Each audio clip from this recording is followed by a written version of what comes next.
Hello, this is David Rovics with another episode of Discussions with David, a live stream broadcast I've been doing every Wednesday, Thursday, and Friday during the pandemic, as long as I can't travel and play music for a living anymore. I'm also broadcasting on Mondays and Tuesdays. Mondays, I host Pandemic Open Mic Mondays, which anyone with a song, poem, or rant is encouraged to sign up for at davidrovics.com/POMM. Tuesdays, I host Fifth Estate Live, produced by Peter Werby. All of these live stream broadcasts start at 10 a.m. Pacific, noon Central, 1 p.m. Eastern, 6 p.m. GMT every weekday. And you can find them both live and in archived form on the Facebook pages of Popular Resistance, KBOO Community Radio, and my own Facebook pages and channels on YouTube, Periscope, Twitch, VK, and LinkedIn. If you go to davidrovics.com or search on any podcasting platform for the podcast This Week with David Rovics, you can also find these programs in audio form soon after they are broadcast live. Another place you can find the broadcasts, along with lots of free content, as well as content reserved only for patrons, such as my 16-part audio memoir, is at patreon.com/davidrovics. That's also where you can support my various musical and non-musical efforts at Popular Education. Today's guest is a co-director of popularresistance.org. The associated Facebook page is also the most popular platform for my live stream broadcasts since I started doing them in April.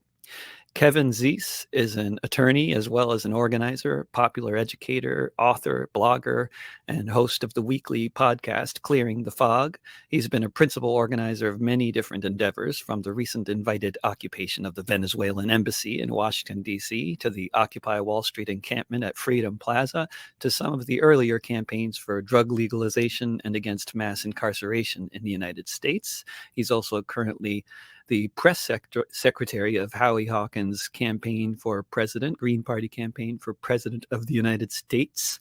Kevin Zeese, welcome to my little Thanks for having me on, live David. stream show. How are you doing it? It's a great project for you. It's keeping me busy and and relatively comparatively sane under the circumstances. There's so much going on that it's like if I don't have a daily hour-long discussion with somebody who's on top of what's happening, I feel even more lost, even as a 24-hour news junkie. And I woke up this morning at 5 a.m. I always wake up on the hour to hear the headlines, like automatic. It's not, I don't have an alarm. It's just in my head. And the headline was about the police moving into the CHOP in Seattle. I assume you saw that too. Maybe start with any thoughts you have on that particular recent development, which is only one of many earth-shattering developments of the past few hours. But well, you know, it was interesting that the timing of going after the CHOP also was timed with the going after the occupation of City Hall in New York City, which was similar to CHOP. Both were, you know, these movements are so interesting. The police are moving into New York City, and that's not even in the news at all. Well, is that right? Is that happening? Well, it happened actually yesterday morning, you know, there's been. Oh, I'm so behind the times. It was an amazing occupation in encampment too, just like right. I mean, it was thousands of people, and they had tents, and they were libraries and tea houses, and you know, it's just like this is Occupy Revisited, and it's always so interesting to watch movements evolve. You know, I think it's movements move, and they transform. And they go through different iterations, and especially when a movement is really developing into a movement, it's got multiple leaders. There's no one person, no one group in charge. It's filled with leadership, and that's what creates the surprise developments. And so I have no idea, no doubt that the people in Seattle and New York will evolve as well, and will take another action that will surprise the power structure. And that's why you want to have diverse leadership, because one of the powers of movements is unpredictability. And, you know, this time is so interesting with, you know, we get all the attention to the very important uprising reaction to the Floyd murder and police violence, very amazing uprising. But at the same time that's happening, since the Floyd protest started, there have been 650 wildcat strikes. Yeah. Yeah, and that's one of the all the rent strike stuff going on. It's just like there's so many different aspects of this. It's a fantastic time. It's kind of like it started before the George Floyd killing and the uprising that immediately followed it. There was already, as you say, all these rent strikes and all these wildcat strikes, and then since the George Floyd killing and since this movement that's developing, it's also like taking on so many different what they would call in the corporate press issues, but really it's all about this totally interconnected.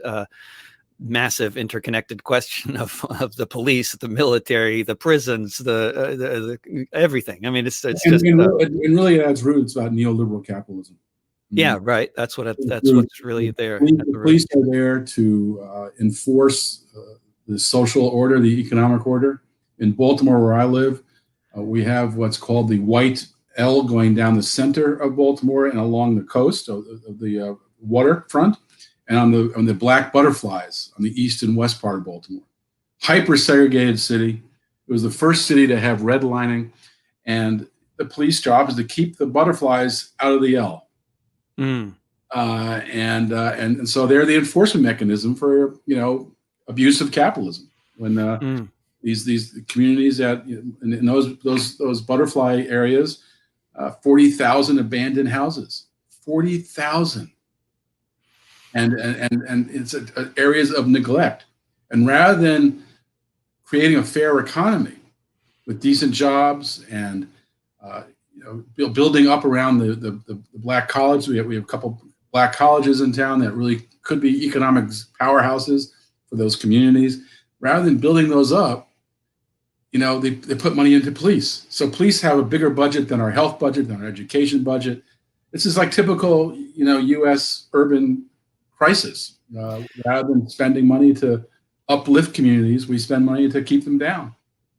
And not just because you're the press secretary for Howie Hawkins' campaign, but just because this is reality and this is America, I have to say that to note that Baltimore and Washington, D.C.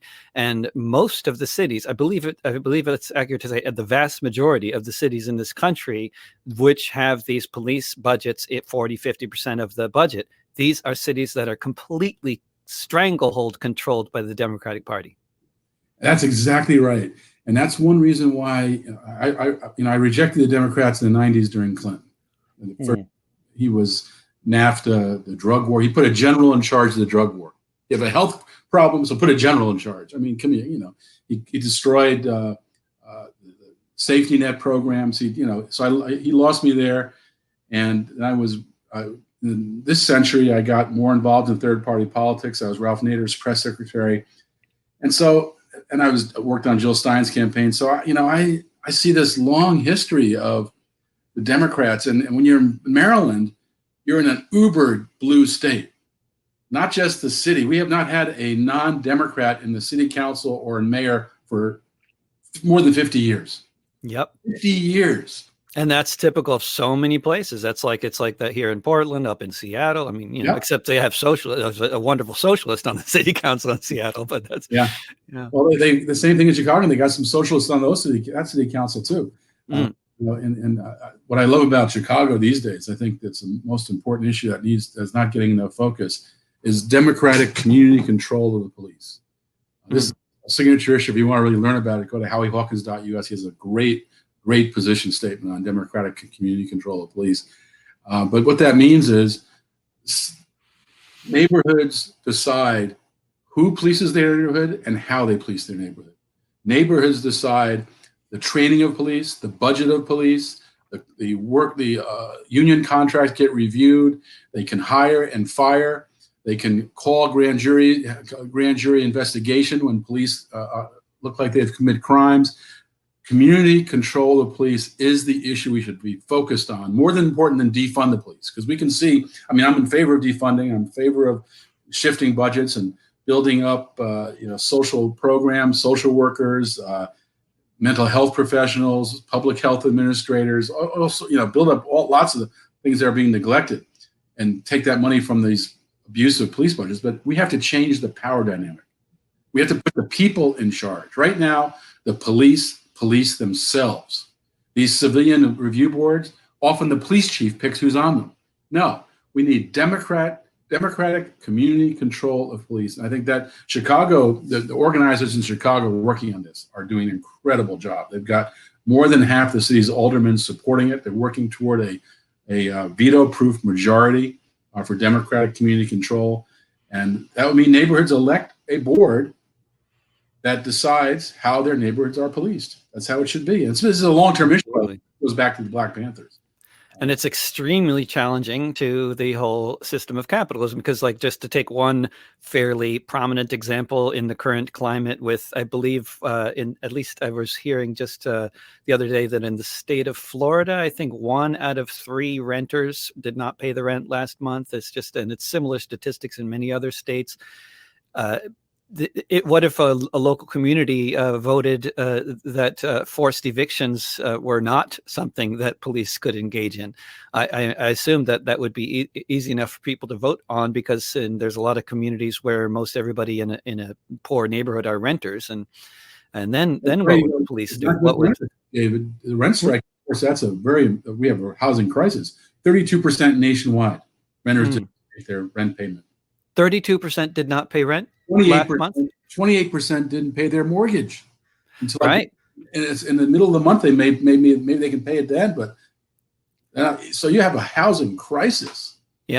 In this country, and we need a nationalized housing program. One of the great things about Venezuela is that they, even during this, we're very involved in Venezuela because we had a year ago I was in the Venezuelan Embassy with other activists protecting it from a coup. So we've monitored Venezuela and visited a couple times in the last few years.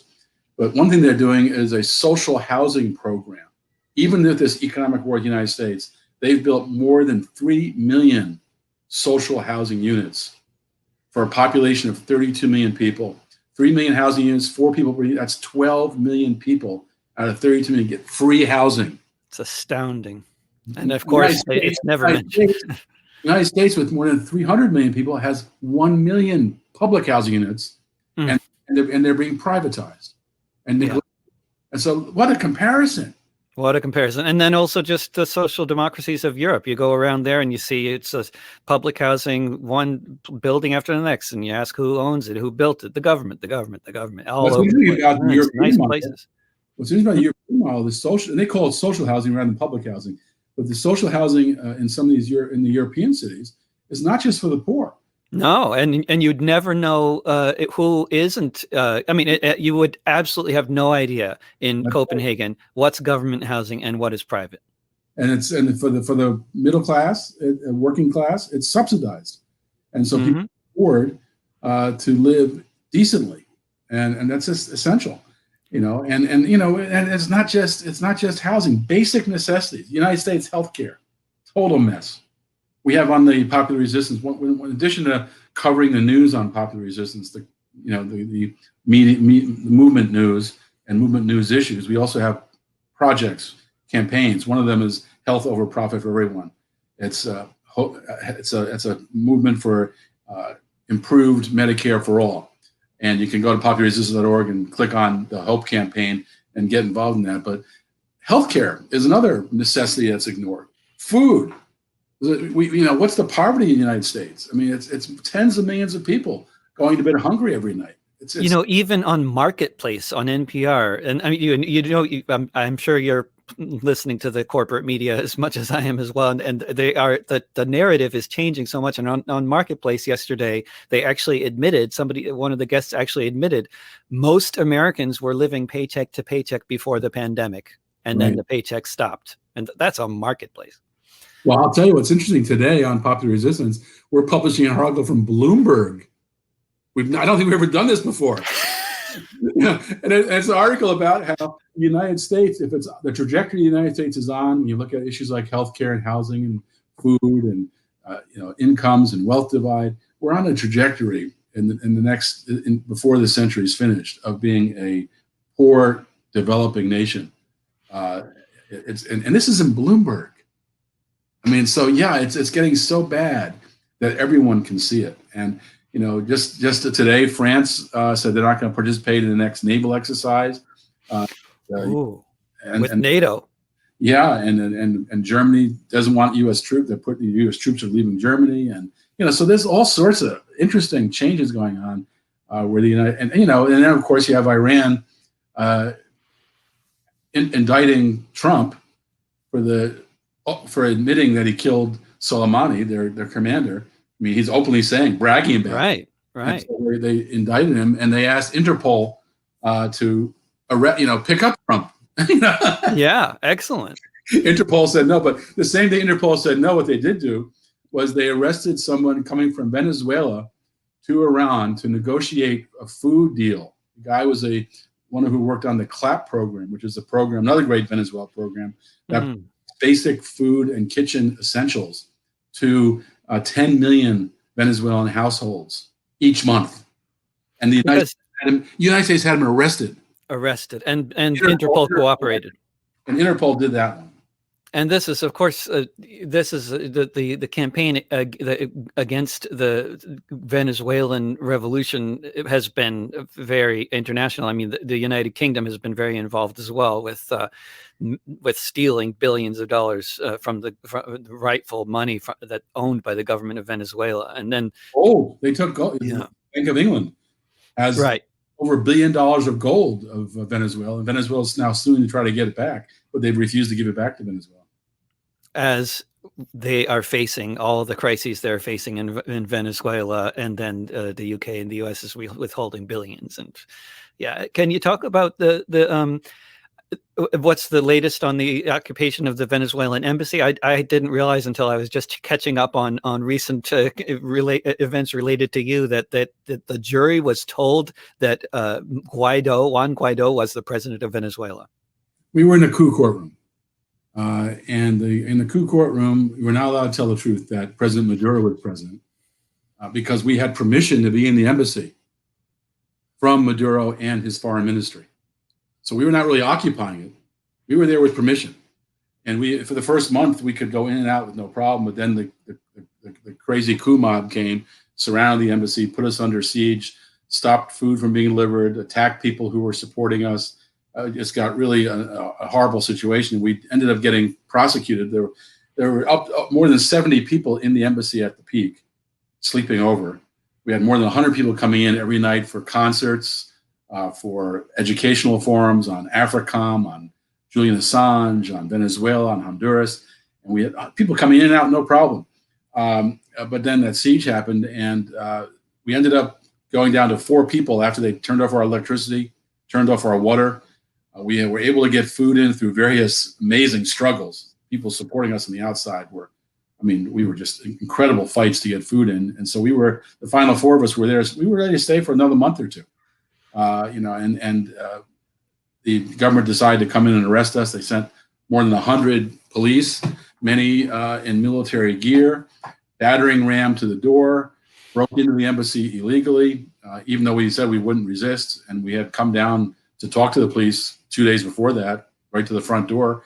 They didn't arrest us then, but they used a battering ram to get in, came and arrested us.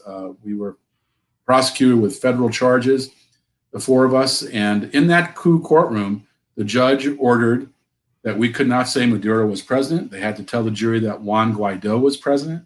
He's never served a nanosecond as president.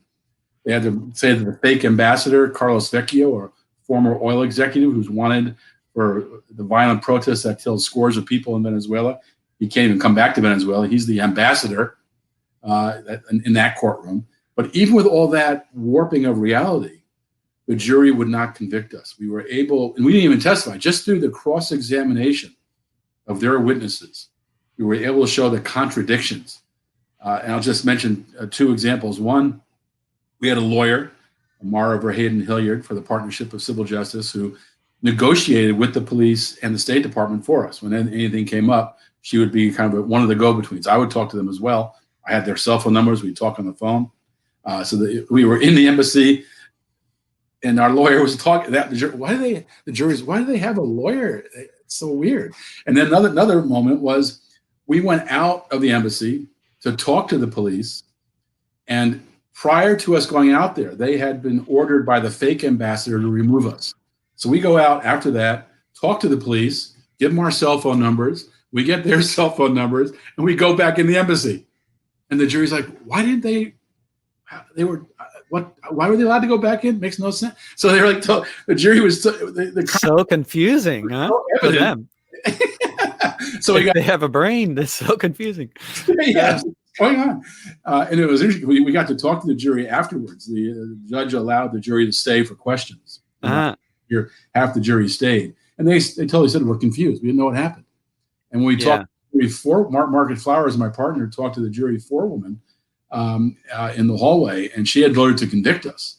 That when Margaret, in less than a minute, told her what was really going on, she said, "Oh my God, I would have acquitted you immediately. I had no idea that was what was going on." Right? It's incredible. It's really amazing how political trials are manipulated in these courtrooms. I mean, was this a grand jury, or was it called a grand jury? A jury. This is just a regular jury, because I mean, grand juries are a scary invention that the people. I mean, you would know well in your particular profession, professional training, just how horrible grand juries are. But people have no idea that these are not juries, and as bad as juries. I applaud Chelsea Manning for standing up to the grand jury in the WikiLeaks investigation, and she made a point about the grand jury being a manipulation tool for prosecutors. And you know, if people don't know, the grand jury only hears from the prosecutor. They don't hear from the target. They don't have the target of the grand jury does not have a lawyer in the room. Witnesses don't have a lawyer in the room with them, and so it's like they only hear the prosecution version of what, you know, their version of reality, which is often false. And so grand juries, as they say, could convict a ham sandwich, could indict a That's the saying. That's the saying. It's more like the Inquisition than a jury trial. You know, it started out, the purpose of the grand jury was to protect people who were being investigated. So it's a secret meeting. We're not going to mention the person's name. We're not, you know, it's that way. They don't get branded a criminal until they're unless they're indicted. But it's been warped into this Inquisition instead. They've turned the purpose of the grand jury on its head, and now it becomes an Inquisition tool for prosecutors. Kevin, when you were a central organizer of the occupation in Freedom Plaza in DC, which was an amazing ongoing event for quite a while in 2011, right, and into 2012 or 2011, and I think, you know, it seems like certainly with Occupy Wall Street, the taking and holding of public space as a center for organizing activity was a important aspect of the whole thing, and that's not a new idea, and it's happening more and more around the country with the current wave of protests. And I wonder just what thoughts do you have on the importance of that particular tactic? Oh, lots of thoughts. But first of all, I'll say that when you occupy public space, you occupy the public dialogue. Right. It gives you an opportunity to make your message. And you could see both in the recent New York Occupy City Hall and the recent occupation up in Seattle. You can see how they put forward agendas, and that got debated and got discussed. They would not, in our corporate media world, it's too easy to ignore people who are doing the real work that needs to be done to save our country from the plutocracy that's robbing it, and the corrupt two-party politics that's destroying it. So occupying public space is key. When we did the occupation in Washington, D.C., we worked on that from about almost the whole year, from January to October, organizing it. You know, we had meetings with each week, 50 people on conference calls for months. And we had a second group of conference calls, 50 people also organizing in various states.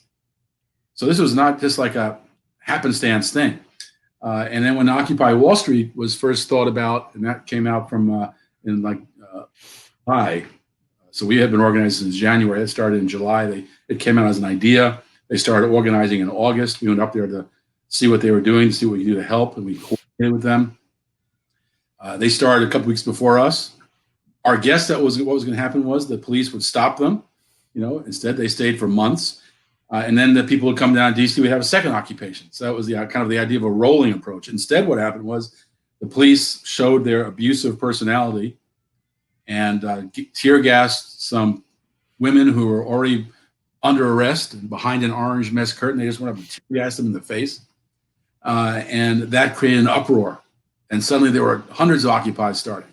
Then they did another mass arrest where they tricked people on the Brooklyn Bridge, corralled them, and they couldn't escape. They got arrested hundreds of people. And that made more occupations around the country. And so by the time we got to our occupation, even we started planning it in January, there were about 1,000 occupations. And we were the last ones to actually start. It was so interesting. It was. The history of occupies are so, I think one of the most important ones is the Bonus March, which was in 1932, the presidential election summer between Hoover and FDR. And the Bonus Marchers were World War I veterans who were promised a bonus. It was going to be a retirement bonus, and they wanted to move it up. With the Depression, they wanted to move it up.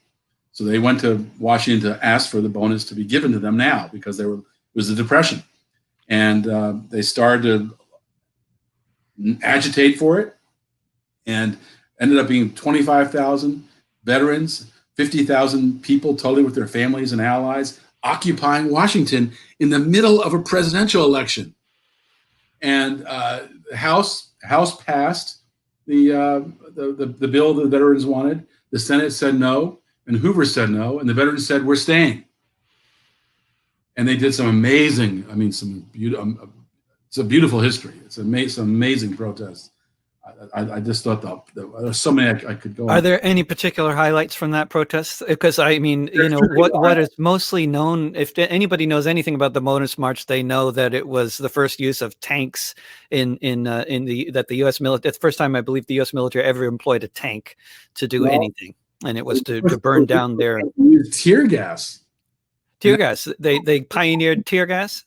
They used tear gas against veterans. Yeah. Veterans of a war where so many of the people in that war died from inhaling poison gas. Exactly. And so Hoover got fed up with them at a certain point. And so he ordered Douglas MacArthur, George Patton, and Dwight Eisenhower to attack the veterans in the middle of a presidential election. They used tear gas, they used bayonets, they used cavalry on horseback, they used tanks, and there were people killed by tear gas, 2 infants and 2 adults. Another person was killed by a bayonet. And this was in the middle of a presidential election. This is why FDR won a landslide. And, in many respects, you can look at today and see Trump's reaction to the uprising, tear gas, using the military to go make his little hold the Bible upside down appearance across in Lafayette Park, and look at the polls. Since he did that, he's been dropping. It's a repeat, the occupation of the Bonus Marchers and the uprising against the police violence and the reaction of the Trump versus reaction of Hoover.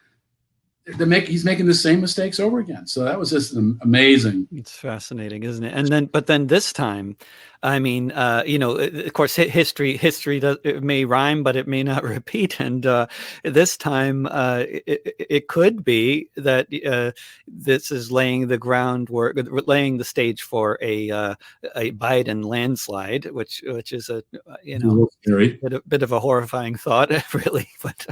But then there's the prospect of just no election at all. People should know they're both scary.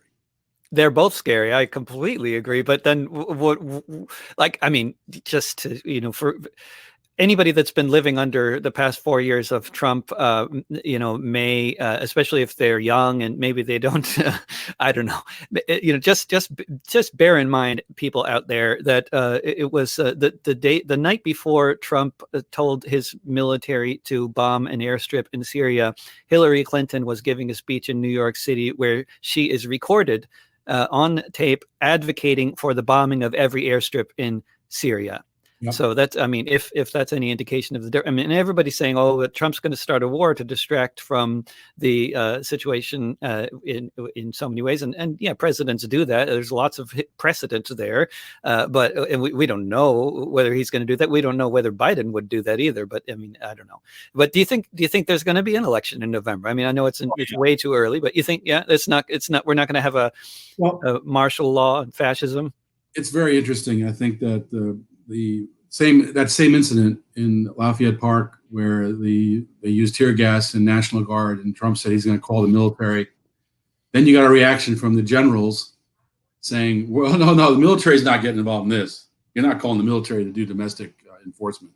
We're opposed to that. And you had retired generals, celebrity generals, joint chiefs of staff, all saying no. You had enlisted people. I'm not going to do that. I mean, so I think that if that was an indication for Trump that he can't get the military to that kind of dirty work, there's no way they're going to support not having elections. So I don't fear that. I fear more the manipulation of the election. I fear the keeping people from voting.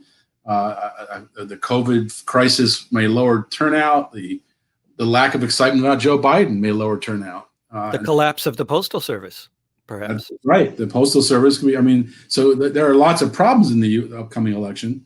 But right now, the polls are really showing a historic landslide against Trump.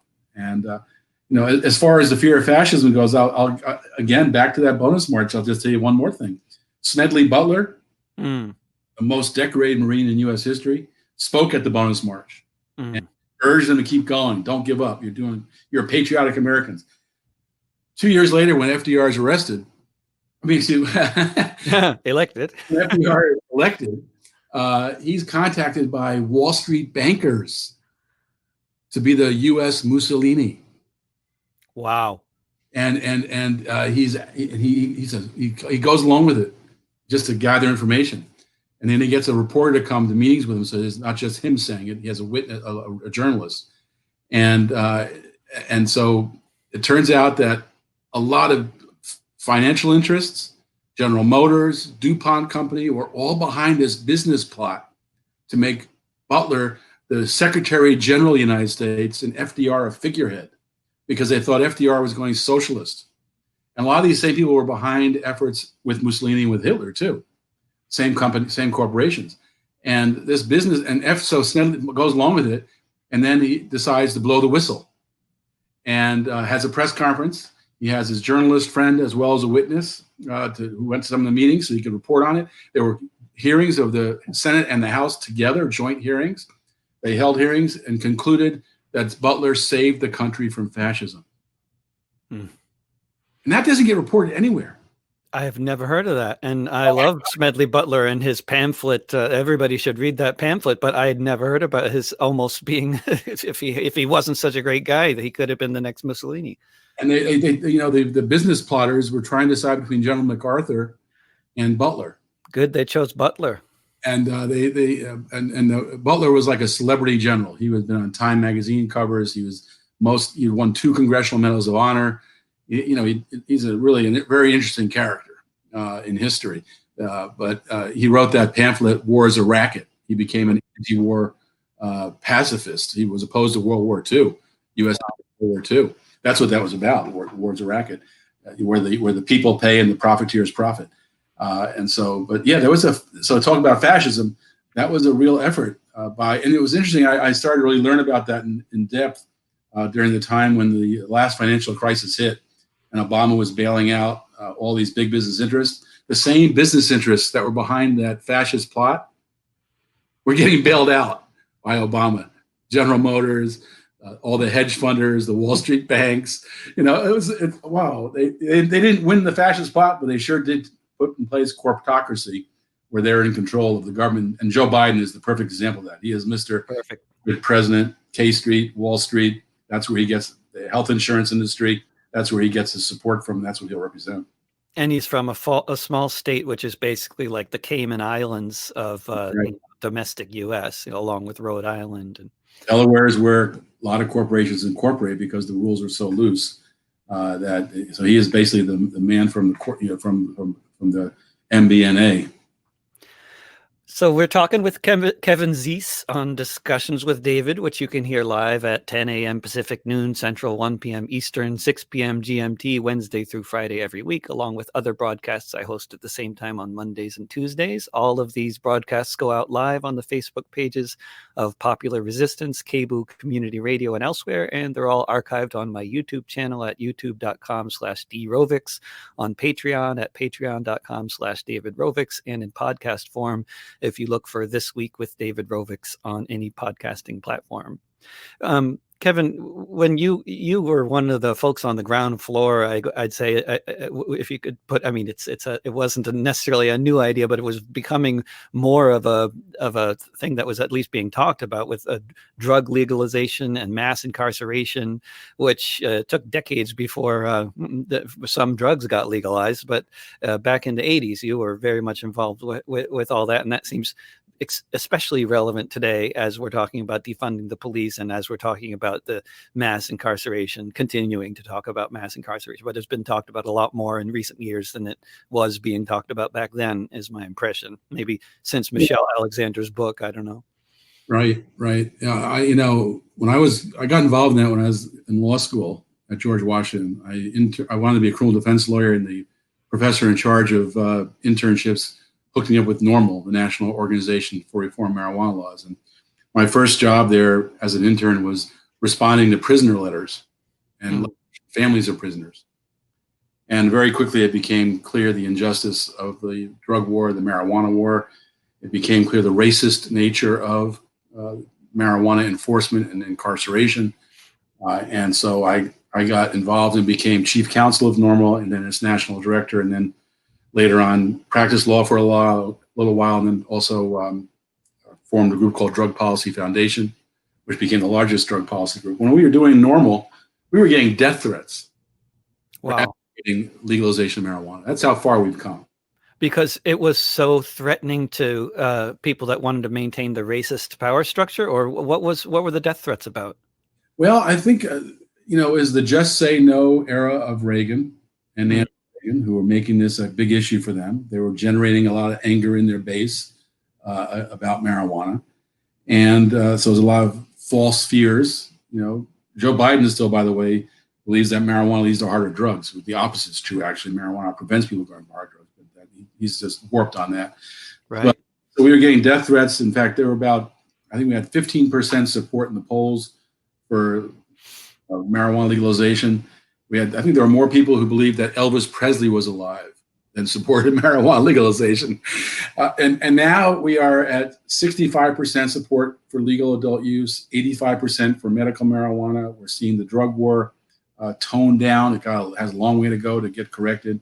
It's still doing a lot of damage, but it really shows that change can happen. And something that seemed was a third rail issue that politicians wouldn't touch. Bill Clinton, as I said, turned me off when he put a general in charge of the drug war. Democrats were out hawking the Republicans with mandatory sentencing. Biden was pushing Reagan to be harsher on drugs than he already was. So it was a bipartisan third rail issue. You could not talk about sensible drug policy. But a lot of people came together from different angles, some who were impacted by mandatory sentencing, some who were impacted by forfeiture laws that allow police to take your property without being any kind of conviction. Some people who were concerned about the Colombian drug war in the military, others, environmentalists, concerned about using herbicides to destroy marijuana. We had litigation on that. So people came from different angles, and a movement got created that got strong and became strong enough. And then it started to attract some people who were wealthy, who said it makes no sense, and they started to fund voter initiatives. When you can't get something through the legislature, going around them, as a lot of Western states especially have initiative processes where you can collect signatures, put something on the ballot. That's how we broke through the barrier. It was first a proposition at the city level in San Francisco, Proposition P. I'm sure it wasn't because of pot, that's just coincidence. And that was followed by Proposition 215 statewide. And then other states followed, and we started to win medical marijuana initiatives, and then we evolved into legal adult use initiatives. And so now we're, I think, making tremendous progress on marijuana. I'll tell you, one of the great experiences I had was, though, to go into a medical marijuana dispensary, legal, in Oakland. I've done this forever. And to go into a dispensary and you see this beautiful marijuana, displayed professionally. People are in line, like in a bank line, weaving through the line. And then I went to the back end and saw how they handled the marijuana, how they tested the marijuana, the care they took to do it. It was just like so great to see change can actually happen on these big issues that seemed like they were impossible. So I've had, that was just one victory, but over the years we've had many victories. I think another great one was stopping Obama in the Trans-Pacific Partnership, largest trade deal in history. Would have made NAFTA look like nothing. And Obama pushed it and pushed it and pushed it. It was being done in secret. 600 corporations were advising Obama's trade representative about how to do it, but it was a secret. Yeah. In fact, the trade representative was finally asked, why is it secret? And he said, because if people knew about it, they wouldn't support it. That's very democratic. Yeah. We did an incredible protest with that. We worked with people who've been involved in trade issues. We brought labor, environmental, healthcare, pharmaceutical, workers, all sorts of, everyone was affected by this. It would have impacted everything. So it was a movement of movements moment, and 6-year campaign, and we successfully stopped it. Now, I'm not saying we, I'm not saying me, myself, I'm saying the movement. I don't do anything by myself. So yeah, of course, sure. We stopped it. I'm not taking credit. I'm saying the movement stopped it. Yeah, yeah. And then, but sort of anticlimactically, Trump also withdrew interest in the whole thing, right? I mean, we were having amazing protests in Europe around TTIP. It was just huge there. It was really true. Germany, especially, and Belgium. I mean, Belgium is a small country, 11 million people. You had hundreds of thousands of people coming out protesting that. Exactly. Same in Germany, hundreds of thousands in multiple at the same time, hundreds of thousands in different cities across the country. That's right. That's what's interesting about movements is that movements do all this work to make the change, and when the change happens, Trump takes credit for it. Yeah, of course. And that's the third party history, right? People understand what to do in 2020 when you have a terrible choice of Biden and Trump. The history of, we've always had a problem in the United States of two parties that represent big business. And that's always been a problem. In the slavery era, the Whigs and the Democrats had slavery was not allowed to be discussed in Congress. You could not discuss abolition of slavery. It was off the agenda. You couldn't, it was taboo.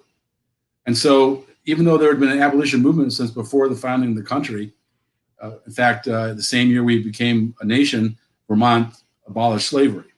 So it was a long movement, but it was being blocked. And so people started to run for office in the 1940s, third-party candidates, various abolition parties. You know what they're called? Spoilers. In the 1840s? 1840s and 50s. They're called spoilers. Yeah. That's not a new term then, huh? The Whigs and the Democrats, between them, Democrats were the pro-Mexican War Party and the Whigs were the anti-Mexican War Party, where they both supported slavery. And so abolitionists allegedly took votes from the Whigs, and the greater evil Democrats got elected. And the question with invading Mexico, for those who are not familiar with the history, was the question of, do we need, in order to preserve slavery, do we need to conquer this country that has just abolished slavery or not? And that was the debate, right? The excuses. Yeah, exactly, as well as manifest destiny. But what happens in the end is the Whigs and Democrats start to fracture over slavery. And then Lincoln, who was a Whig, joins the Republican Party, runs for office. He wins a 4-way race, the most successful third-party president in history. In fact, the only third-party president in history. 38% of the vote, 4-way race. There were 2 Democratic parties in the race, the Southern Democrats and the Democrats. And then there's a Constitution problem, which was the party that took the place of the Whigs. They were the remnants of the Whigs. And Lincoln won at 38%. So that's the only time in history, though, that movements and electoral politics actually resulted in a victory and a win. The more common experience is movements and third parties come together on issues. The third party candidate puts the issue on the national agenda, loses the election, but the issue wins. That includes the 8-hour workday. That includes ending child labor, union rights, trust busting, breaking up monopolies, ending alcohol prohibition, women's voting rights, civil rights issues for Black people. The whole New Deal came from the progressive and socialist party platforms. The threat of third parties running against FDR that pushed him from being a deficit hawk to the New Deal. So parties don't win elections, but they win the issues. Just like popular movements as well. They may be beaten by police and the two together. If you look at the Hawkins campaign, if you update HowieHawkins.us, look at the updates page, you'll see he's tied to the movements constantly on every issue. And so that's like the key is movements. And so that's what we should do in 2020, in my view. And especially in this year, because you look at the polls, 9 out of 10 states are safe states. We already know because the Biden has a 7-point lead or more in 9 out of 10 states. So we already know how it's going to turn out, where the electoral college votes are going to go. So why waste your vote on Biden if you know he's going to win anyway? So vote for what you believe in. If we can build up that third-party support, that makes us able to pressure Biden and makes us able to build the third party. So if we get 5% in the polls, which is very hard to do in this manipulated, mirage democracy, then we get matching funds, general election matching funds, which totally changes the game. But that only happens if people have the courage to vote for what they believe in. So the 2020 election is a chance to put the movement into the electoral system. So because we need to have these kind of uprising going on, not just now, but through the election and into the next presidency. The next president has to come in with an ungovernable country because the people are rising up. And that's what we have to be building toward in 2020. Yeah, very good perspective. And how is efforts at campaigning going under the circumstances of the pandemic for Howie Hawkins? Because at least in my not that any of the Green Party candidates ever get much attention by the corporate and so-called public media, but I'm hearing less about Howie Hawkins for sure than I heard about Jill Stein or Ralph Nader. Maybe he's only become the presumptive nominee in the last week or 10 days. Oh, that's right. The conference, I forgot. I'm singing at the Green Party convention next weekend, so it hasn't happened yet, right? So that's when he's officially becoming a candidate. He became the presumptive nominee about 10 days ago, and he has enough votes to win a first ballot nomination. There are about 6 people running, so we're glad. He worked very hard to achieve that. He's gotten a lot of good press even during that time. We're very lucky these days that the corporate media is not the whole game. Cable TV news doesn't get as much attention as it used to get. Now there are all these podcasts that have tens of thousands or hundreds of thousands of viewers. Lots of people. You have places like Hill TV Rising, which are kind of a right-left co-hosting team. The left person is a former Sanders supporter. She has not endorsed Biden yet. And so that's an interesting venue. So we're getting those. And we just had a fantastic article in The Independent. Really great article. You can see all this on the Howie Hawkins press page, HowieHawkins.us. So he's starting to get press. I think that's going to pick up even more once he gets the actual nomination. Mm-hmm. Of course, he was not Ralph Nader. Ralph Nader came in as Ralph Nader. Right. So he was already quite well known from. And Jill Stein, if you compare Jill Stein's first election in 2012, Howie's doing comparable. 2016, she was running a second time and was a known name, and so she got more attention. And she wasn't really challenged in the re-election, so she was the presumptive nominee from the beginning. So it's very different, the last election she did, but it's more consistent with the first election. So Howie's a hard worker. He's deep on the issues. He's a working class guy. He's a Teamster, retired Teamster. He's a socialist, lifelong socialist. He also has the Socialist Party nomination. He picked Angela Walker, fantastic vice president. African-American woman from South Carolina, working class also, union member. She was the Socialist Party nominee in 2016 for vice president. She is a brilliant star. And so that you have 2 working class socialists running for the presidency and vice presidency this year. It's a really great team. We're very lucky to have them. Have they been doing any traveling and that sort of thing, or they're all like most other people staying at home? Or Howie traveled a lot before COVID. He went to every small Green Party meeting just to get the nomination. He worked really hard and drove. Mostly was driving.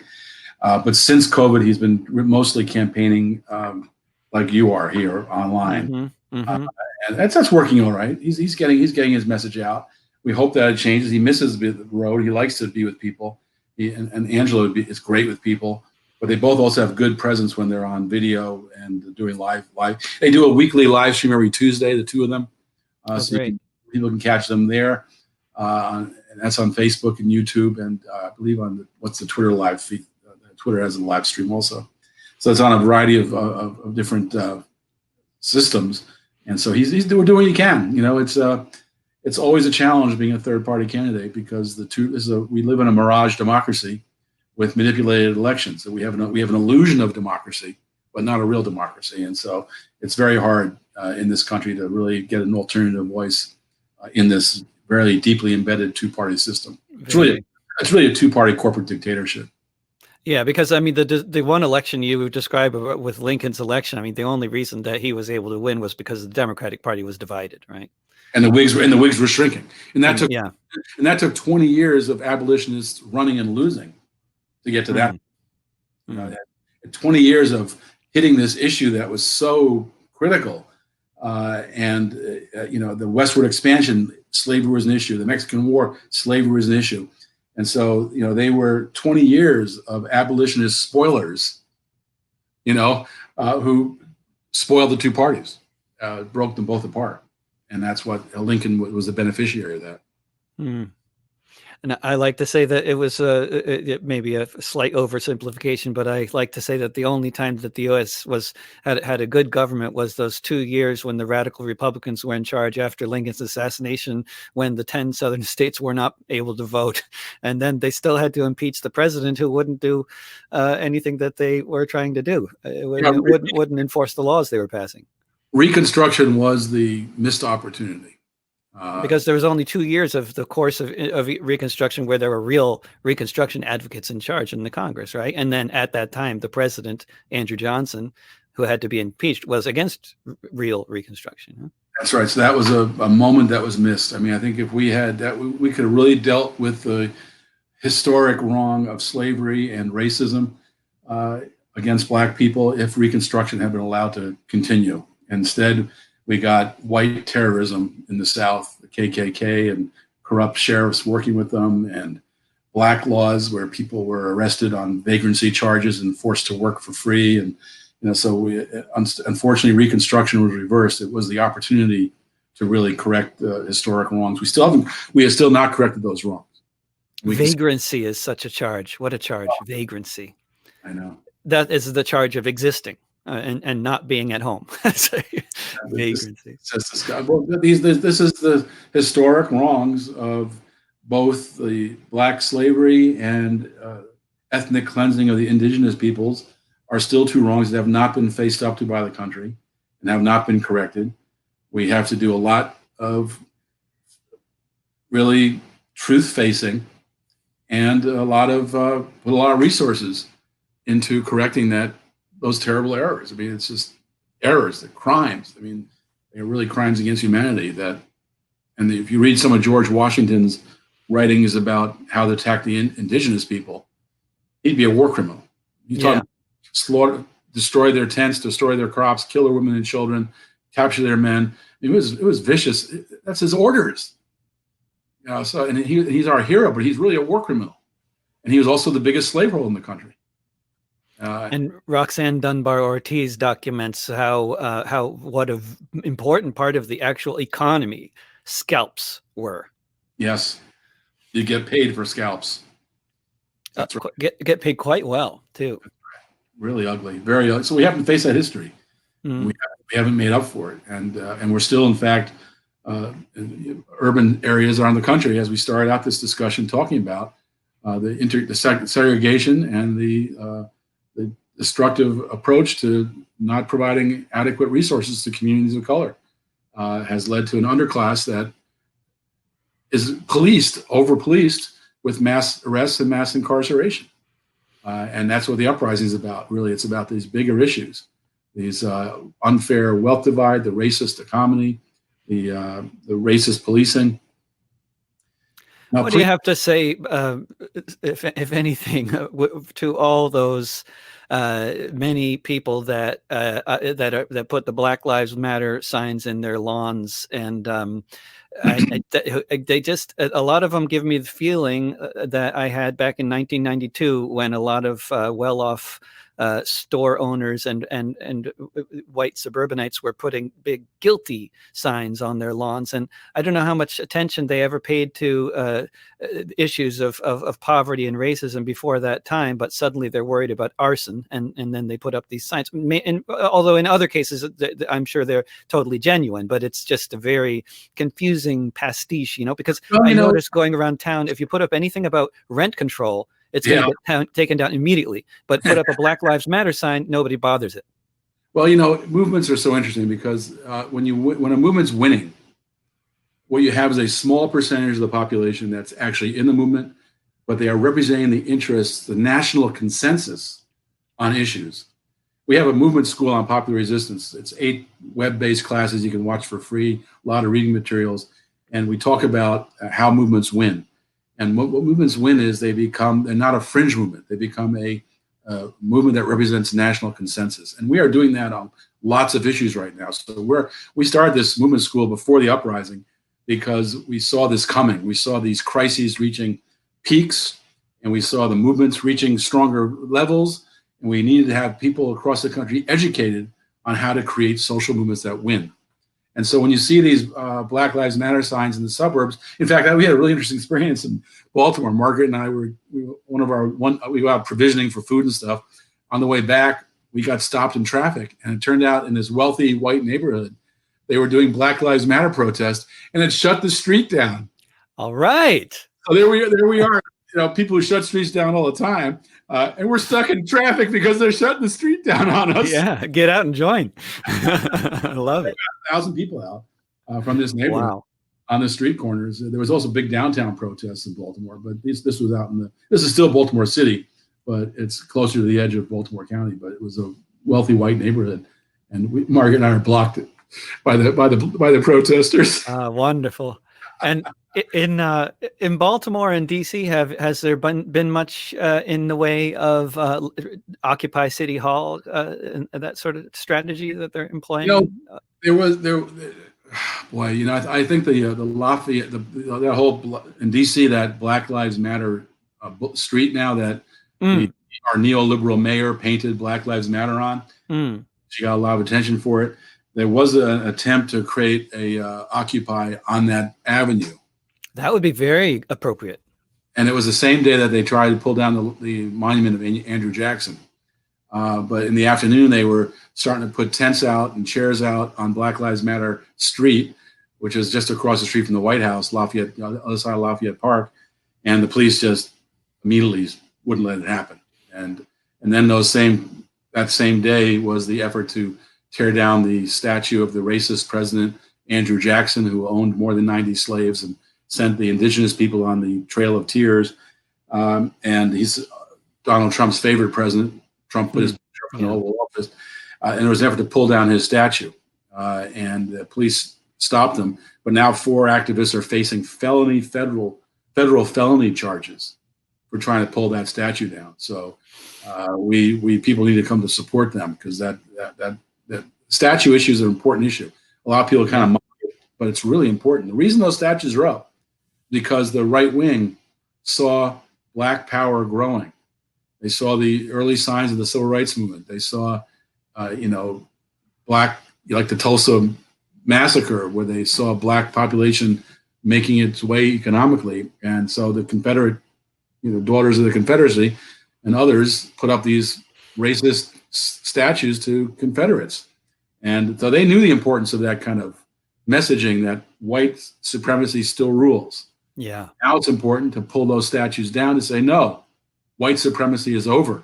We're pulling down these symbols and hopefully get replaced with symbols that are representing a much more open and non-racist future society that we hope to build. Yeah. On that note, Kevin Zeese, it's been a great pleasure talking with you, and thanks so much for joining me for the hour, which somehow is gone. I know it always does. It's like, these days, I mean, maybe if I did these shows at another time in history, an hour could seem long, but an hour never seems long these days. Yeah, no, that's good. I appreciate it. We definitely got into topics I didn't expect to get into. Oh, good. That's always good. Yeah.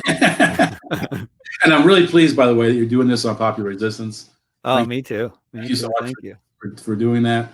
And I don't know if you know this, but first time I met you, I think, you correct me if I'm wrong, but you were doing a house concert to raise money for Code Pink when they first came to Washington, D.C. And the house that they were doing the fundraiser in was my house. Oh, wonderful. Great. That sounds very familiar, but it's a long time ago, so I could be wrong. Yeah. 20 years ago. It could be, Yeah. Yeah, there's some good house concerts. And was it at Washington, D.C. or Baltimore? Washington, D.C. Yeah. Around that time, I have vivid recollections of some great house concerts, but I don't know if it was that one or not.